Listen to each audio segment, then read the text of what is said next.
Man, I think Fury beats him again. This third fight, this trilogy with them, it's all or nothing for Wilder. You know, I feel like he's coming to prove something for sure. I actually got Wilder winning this third fight. I do. Me being the black guy, of course I'm gonna be like, Deontay Wilder. I think if Wilder started with all that timing shit and takes his timing away from just blitzing him, I think it'd be a lot better fight for Wilder. Still a great fight. I think both fights that they already were incredible fights. I gave both of the fights to Fury, so I mean, I think Fury should take this one too. Just going off the impressions of the last fight and everything that's happened since, I just felt like Fury has his number. I think that Wilder will make a comeback. He'll make a comeback, and if he doesn't land that punch that he's normally looking for, that right hand, it can be an ugly night, though. I'm going for Deontay Wilder by knockout. I think it's going to be eighth or ninth round knockout. Deontay Wilder. That's one thing, like me, this fight, I go back and forth in my head, almost every other day when someone asks me about it, but I'm going to stick with going with Fury for the win. Nah, I got Fury all day, bro. Like, Fury, nobody in the heavyweight division is beating Fury right now or anytime soon. Like, I got Fury. I still got Fury. I like Malik training him and the things he's trying to show him, but I think he should have took a tune-up fight to test the waters with it first before he go jump back into the Tyson Fury fight. Improvements already. And to be honest, I see Deontay Wilder giving Tyson Fury a hell of a fight. I think the world championship, the world title comes back to America. I like Wilder, man. I'm sorry, man. I think he went back to the drawing board, and I'm liking what I'm seeing. I just think that Tyson Fury really loves to fight, and I think he's got his number. The fight needed to happen. Let's go ahead and get this third fight. Oh my God, I'm not gonna lie. I have a bias towards Wilder. I think Fury beats him again. I think I just know the sport, man. As far as boxing, I think he has just a better boxing IQ. It's a little bit more weight on the punches. You know what I'm saying? The upper edge as far as the mentality. You know what I'm saying? Tyson Fury is real happy. You know what I'm saying? It's hard to be the happy fighter. You know what I'm saying? Seriously. Even though Fury is a boxer and like he's skillful as well and can actually box, but with Wilder, man, all it takes is that one punch, and I feel like he's training to get more like acclimated and his timing down to be able to land that punch again like he did. I feel like he needed the change. I haven't been like watching too much of like their training, but when you got a bond with a trainer and a coach and a teacher, like when that bond is so tight and you guys, come up with a plan and two brains is better than one. So if you guys are working together to execute a plan, then, I believe that will upset a lot of things. As a black guy, you want Deontay Wilder to win because he's a black heavyweight. And when you're a heavyweight, you can be 3 times champion. You can be 4 times champion. You can be a weight champion at a couple weight class. There is nothing like being the heavyweight champion of the world when the heavyweight field is at a height. And when you're the heavyweight champion, you are in a different category. You're a different monster. Everybody knows you. But this is the thing that I say. Tyson Fury he's special. Tyson Fury is a big guy. He can box and he can move and he can move around and he can flick that jab right. And the thing about it is Tyson Fury told him, I'm gonna run you over like a Mack truck this time. And Deontay was saying all this stuff, and I was waiting for him to get to the press conference, and I'm like, oh yeah, Deontay Wilder's gonna telling him he wants all that, and he was quiet. And with Tyson Fury was telling him, like, look, I'm gonna beat you up. I'm gonna do you bad, this, that, and this. So Tyson Fury already took the press conference. And then he also won the stare down. You know, like, you heard about the story when Tyson Fury and Vladimir and Klitschko were in the bathroom, the bathroom, right? Not the bathroom, the steam room, right? Klitschko, I know the one thing about Tyson Fury is he'll never. My man, what's going on, man? How you doing? Good. How are you? All good, brother. Now, so the one thing about no problem. No, the thing about Tyson Fury is this. It's simple. When him and Klitschko were in the steam room, and they had the oil rubbed on them and all that stuff. Now, the thing about it is when you're in the steam room and you're cutting weight and you're trying to relax, that shit gets hot. You know it gets hot, and it starts cutting your whole body. And everybody was in there because you can really only do like 15 minutes. You can really only do like 10, 15 minutes before it really starts. Your skin starts getting on fire. And Klitschko was in there. Tyson Fury was in there. And so what happened was Klitschko tried to wait him out just to let him know he's the stronger man. And Tyson Fury was like, oh, I'm definitely not letting him beat me out right here. I'm definitely not gonna let him outweigh me and let him think that, you know, he's more of a man than me and try to have that mental edge over me. So they waited in the sweat room for like, what was it, like 50 minutes straight? until Klitschko got up and was like, oh man, I gotta go. And that was the first one. So when they started staring at each other, you're thinking, oh, Tyson Fury's gonna be here all day. There's no questions in my mind that they're gonna really be here all day until someone moves. And so that was really what occurred. And so he took the edge in the press conference. So now it becomes something more along the lines of what is, you know, if Deontay Wilder does have this great boxing, does have this mentality now, how's it gonna be? How is it really going to be? Because you're going to get hit. You and I know in boxing, you get hit in the face. It's not about you're never going to avoid getting hit. It's going to be how you react. And the question is he going to revert back to who he is? The launching the one punch, the launching the big punch, the launching the big punch. Is he going to do that? Because if he does that, he can mess around and miss. And if he messes around and misses, then that's it. That is it. You know, and Tyson will beat him up. And if he beats him up again and knocks him out, it's gonna be a completely different mind frame for Deontay Wilder at that time. Got you. What did you think of the rematch? The way Fury kind of dominated. He dominated with his weird ass, twitchy ass timing. You know, he knows what he's going to do. He just kind of does it on the fly.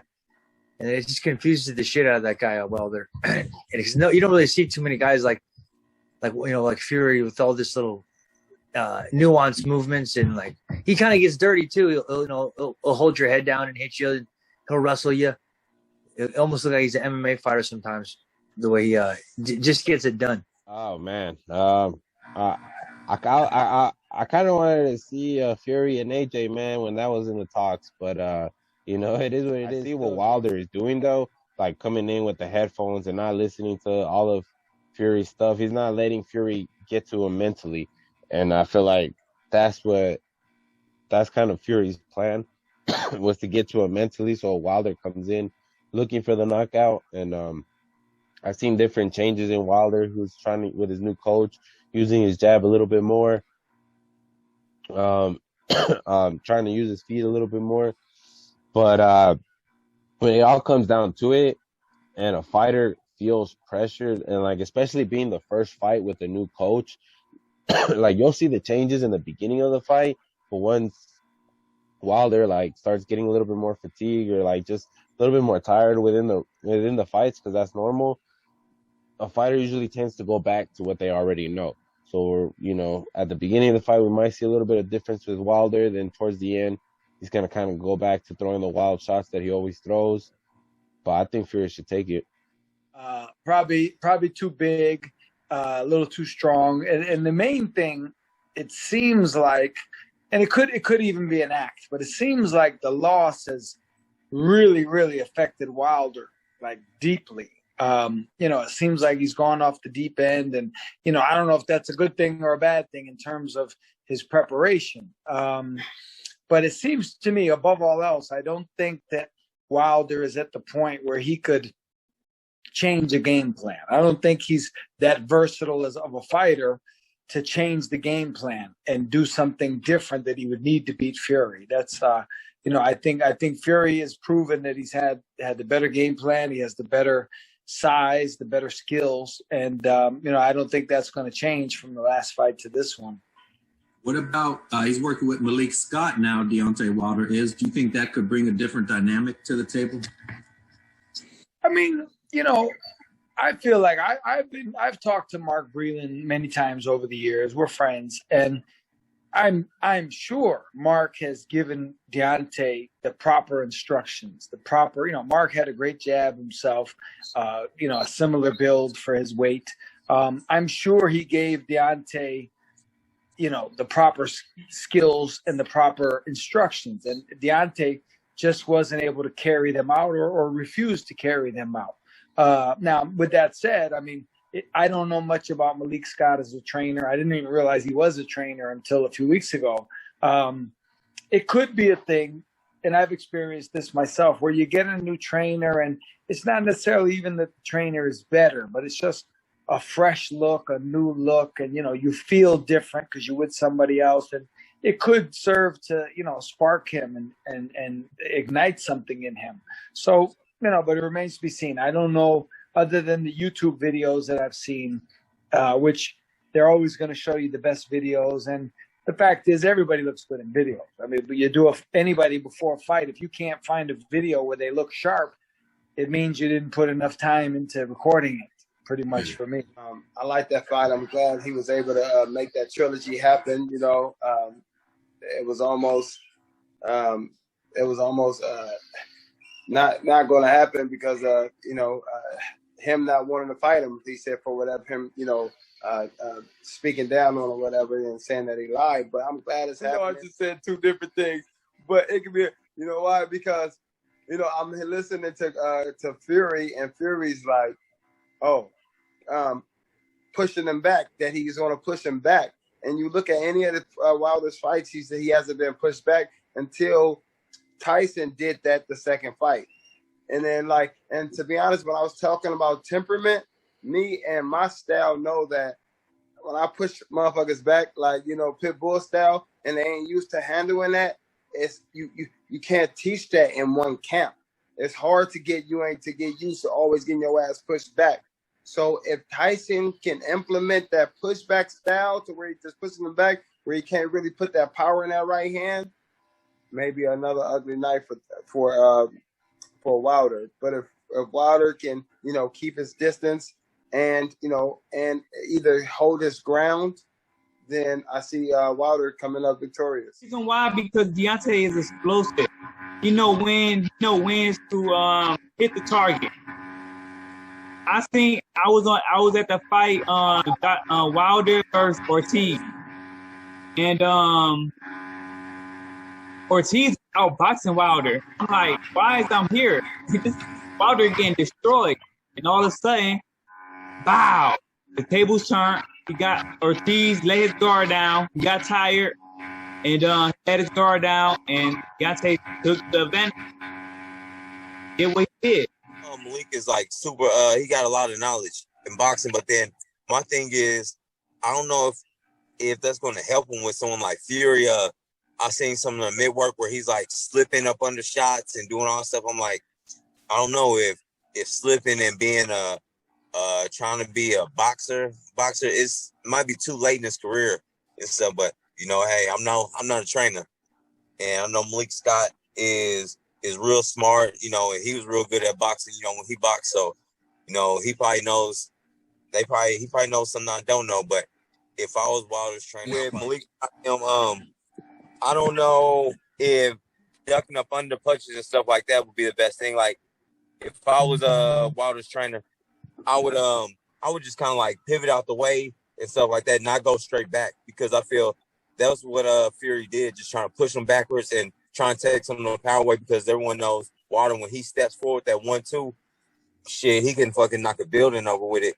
But going back, it didn't look like he was as strong when he was doing that. And so I don't know if flipping and putting the punches, you're going to get all that weight on top of you. Like I feel like that's how Tyson Fury fought Steve Cunningham, where Steve kind of was boxing good. I think he dropped him, but then after that, every time he had slipped, Tyson Fury just put all his weight on top of him and stuff like that. Anytime he rolled up under a shot or something like that, that's a big, tall dude. And Fury's talking about trying to weigh at least 300 pounds before the fight. So I would say trying to roll up under shots and do stuff like I seen them on the mitts wouldn't be the ideal thing to do.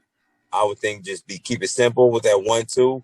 And when he comes in, try and roll out the way and stuff like that. But as far as roll up under shots and stuff, nah, I don't know if that'd be good for someone that big who's gonna try and put his weight and size up on you. And so, yeah, so I don't know, but I hope it's a good match. I hope it's a good fight and everything like that. And hopefully something like the first fight where we see a couple knockdowns and people getting up and fighting and stuff. But I don't know. I just think that Tyson Fury, he might have his number, but at first, I thought that Wilder was just, kind of messed up because of all the excuses he was doing. But now, it seems like he's focused more. He's not talking and kind of taking it more serious and stuff because he knows what comes with the fight game, where I almost feel like he's still fighting for his daughter, but now he's fighting for himself for the first time. Like sometimes, it got to change, where at first, like with me, shoot, I wanted to fight for my family and stuff a lot too, where like I want them to be good, this and that. Now I lost. Now it's kind of like on me to come back to show the world that I had that talent. I'm this good, where sometimes it's better to be selfish and want to prove a point because of you. But, I know he started out to provide for his daughter and stuff, but it almost seems like, he was more of a showman back in his interviews and stuff like that. But now that latest press conference, he was quiet and stuff, just zoned in. And sometimes when you get mad, you get focused and stuff, like whether you be embarrassed or whatever, that might be the best motivation. So I don't know what exactly is going on in Deontay Wilder's head, but it could be a good thing that, he changed character and stuff like that, because I know with me, that's what helped me out a lot is now I'm being stingy. I'm doing stuff for myself now. I still want to do stuff for, everyone else, but I got a point to prove to myself. So that's why I kind of be thinking like maybe he's got a point to prove to himself now that, hey, I'm about to show the world who I am, but I don't know. I don't know what's going on in his head. So we shall see when they fight though, but that's just a perspective that I have of what could be happening and stuff. But, it's his first tour that he's quiet, instead of talking like he usually is. But at the end of the day, I still have to go with Fury because he's bigger and more skilled. But that punch that Wilder has, it can knock anybody out. So he does have that chance. So his skill set and, just his heart is on another level, man. And, after that last fight, I feel like Fury mentally broke Wilder down.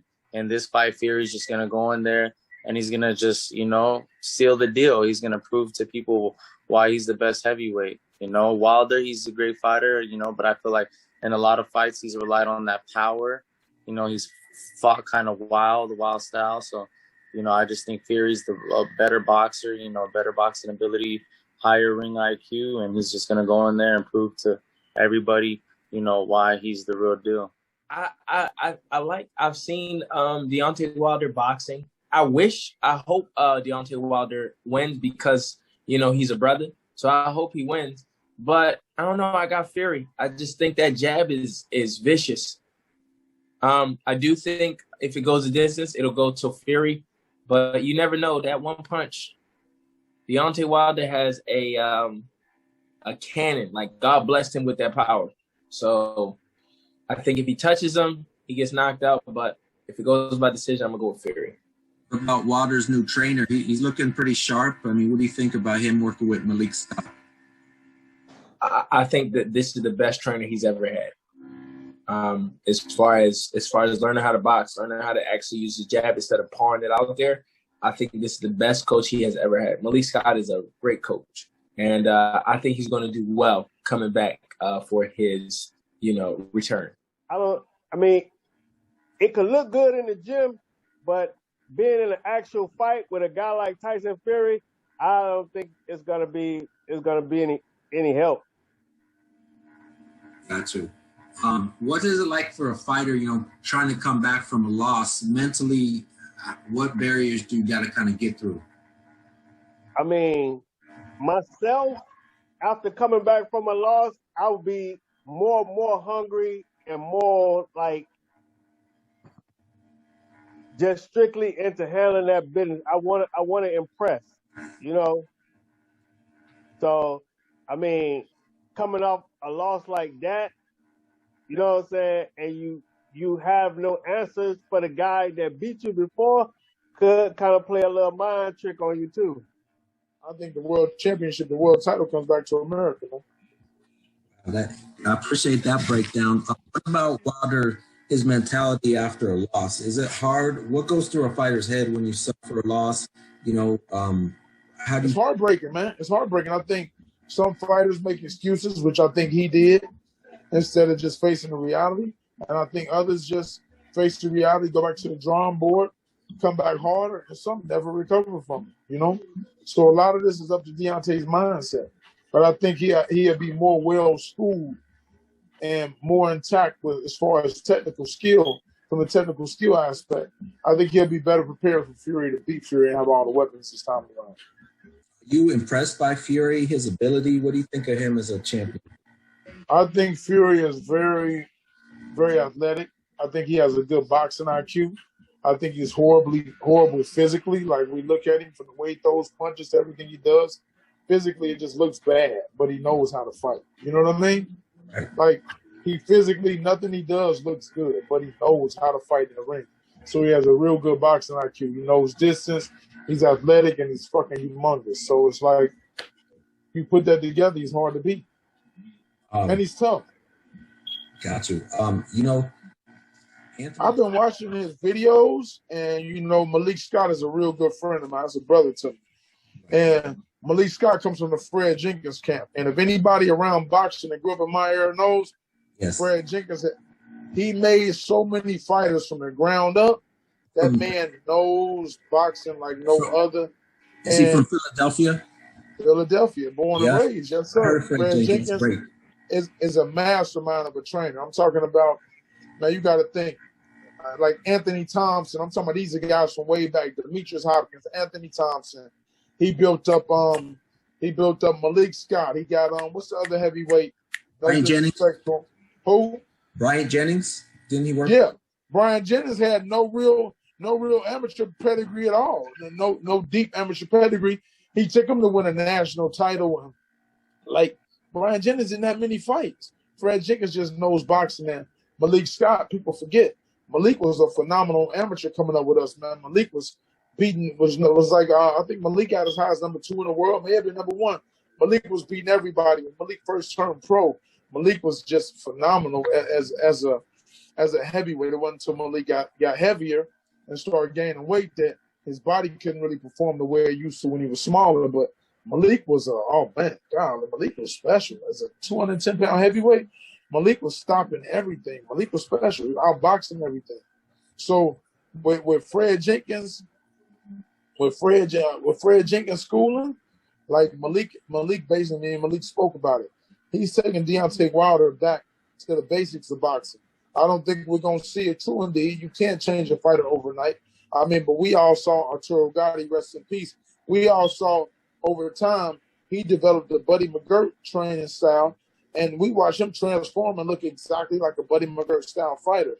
So Malik spent a lot of time with Deontay, and I think we'll see a lot of that in him. And if he can incorporate the old school mentality from Fred Jenkins and what Malik knows and what he grew up on, that school of boxing, like if you look at him, his jab is sharp. You don't see the bow and arrow.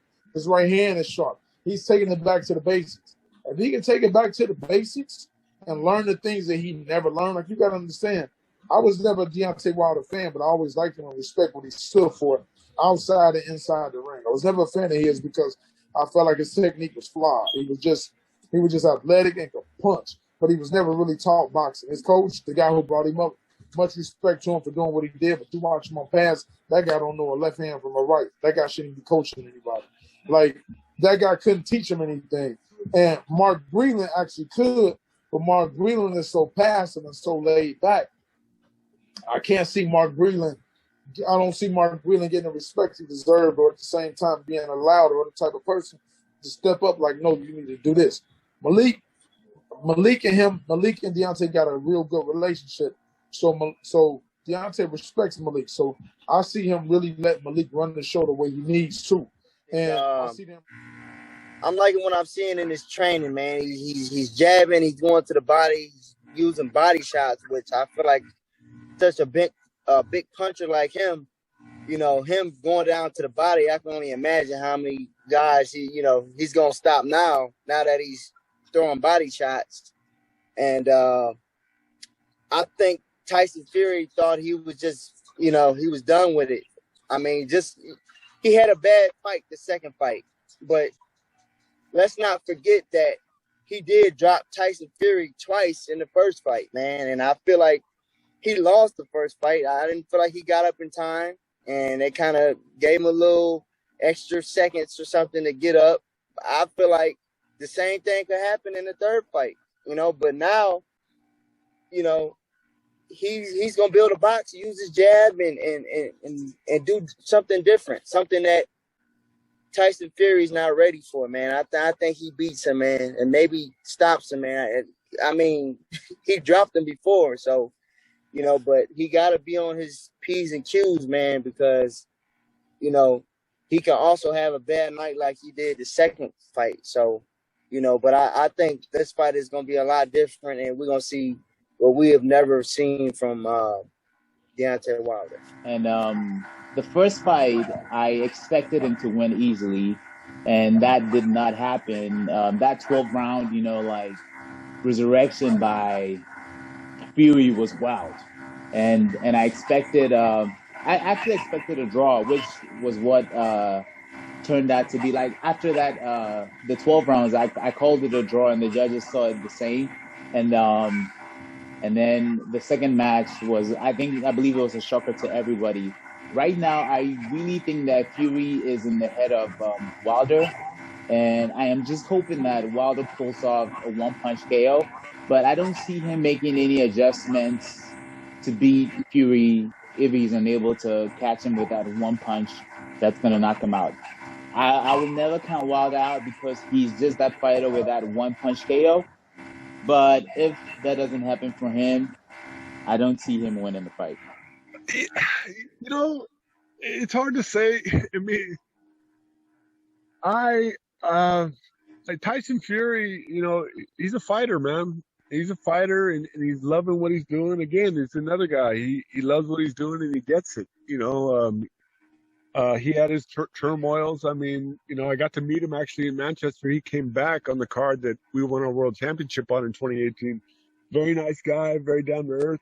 I don't know Deontay Wilder, but and I haven't been around him, but the guy just has devastating power. And for that reason, you can never count him out. I mean, technically wise, he's obviously all over the place. And I know he's changed trainers, and I think he's got Malik Scott helping him now, and Malik Scott obviously has some experience in boxing. I don't know about with the training part of it, but it'll be yet to be seen. I mean, when you got a guy like that who has that kind of power, you can never count him out. But sometimes just in the mannerism. I mean, I was at the first fight, I was ringside, and I saw Tyson Fury went down right before us, and I thought the guy was dead. And credit to Jack Reese. I think it was Reese that let him get up, and he got up, and he wasn't hurt. And I think after that, that was kind of the beginning of him maybe psychologically getting into Deontay Wilder's head, because, to make those big changes and do everything he did and get rid of Mark Breland, after you've had all that success, with success, and money, sometimes, guys, they maybe think that, they look around, maybe they think that they did it on their own sometimes. And I don't know what the case was with them, but I know he blamed Mark Breland for a lot of stuff. And when you start making up those wild, accusations about people that you were basically family with for a long time and you won world championship with and defended it. And when everything's good, everybody's in love. But when something goes bad, you gotta, fighters tend to, things happen, and people want to change because no one wants to admit their own fault. So on that premise, not to get too much into the psychological part of it, I just think that Tyson Fury really loves to fight, and I think he's got his number. And, obviously you don't want to count would I be surprised if Deontay Wilder caught him, sparked him, knocked him the spark out? No, because the guy is a natural puncher. But I don't feel that's going to happen. I think that, I think Fury just psychologically got him, and he's just such a big guy. And, I don't see that fight being any more different than the second fight. I know everybody wanted the Anthony Joshua fight because we talked about it. We didn't talk about Deontay Wilder. You know what I mean? It lost the hype part of this fight. A fight like on this magnitude, it needed like a pre-fight hype that goes on for a few months before they sign the contract. That happened with Joshua and Fury, and then all of a sudden Wilder just approached and everything. It just happened. So it kind of lost that luster. But boxing, if you look at it through a boxer point of view, the fight needed to happen. Let's go ahead and get this third fight, and so we could really see who is the best heavyweight out of them two. Because right now it's looking like Fury, but like I can't forget what Wilder did in that first fight. Was he being outboxed? Yes, he was, but he was also knocking him hard, like knocking him down so many times. I would like to see, okay, now we can see who's the better fighter, who's the better heavyweight champion. But the winner of this needs to fight Joshua. Like, it needs to happen. I don't want to hear nothing about no retirement or I got 2 more fights or whatever and I'm done or whatever the thing is. No. Go ahead and fight this fight. And the winner of this fight needs to fight Anthony Joshua. Enough is enough with the heavyweight division. Like, too many great champions in that division not fighting each other.